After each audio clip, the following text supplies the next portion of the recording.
সপ্তাহের প্রথম কার্যদিবসে চাঙা ঢাকার পুঁজিবাজার সূচকের উত্থানে চলছে লেনদেন। প্রথম আধা ঘন্টায় ডিএসইএক্স সূচকে যোগ হয়েছে ৪২ পয়েন্ট।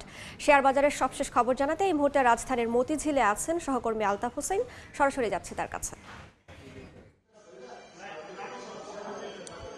শেয়ার বাজারে টানা পতন এবং অস্থিরতা, হতাশার পর কিছুটা চাঙ্গা ভাব দেখছি আমরা ঢাকার পুঁজিবাজারে, বিশেষ করে গত সপ্তাহ এবং আজ সপ্তাহের প্রথম কার্যদিবসে আমরা দেখছি কিছুটা উত্থানে চলছে ঢাকার পুঁজিবাজারের লেনদেন। আর বিশেষ করে আজ দেখছি আমরা খুবই ভালো একটি উত্থানের মধ্যে আসলে চলছে। বিশেষ করে প্রধান সূচকটি আমরা দেখছি এই মুহূর্তে ৬৬.৪১ পয়েন্ট বেড়ে এই মুহূর্তে প্রধান সূচকটি অবস্থান করছে ৫,৬৮২ পয়েন্টে।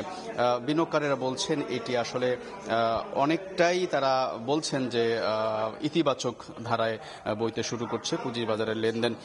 এভাবে অন্য যে দুটি সূচক, বিশেষ করে আমরা দেখছি ডিএসইএস সরিয়া সূচকটি, সেটি কিন্তু ১২ পয়েন্ট বেড়ে সেটি অবস্থান করছে ১,২৪৫ পয়েন্টে।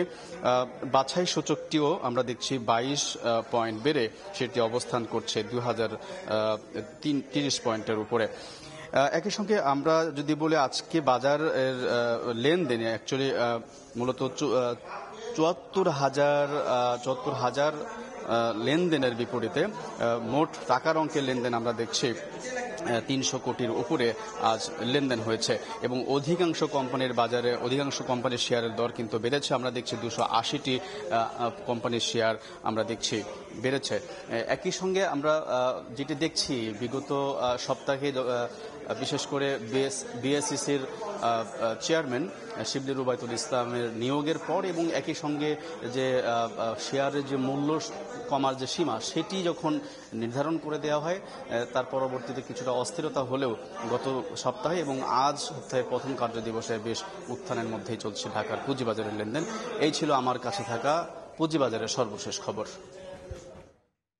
রাজধানীর মতিঝিল থেকে সরাসরি যুক্ত ছিলাম।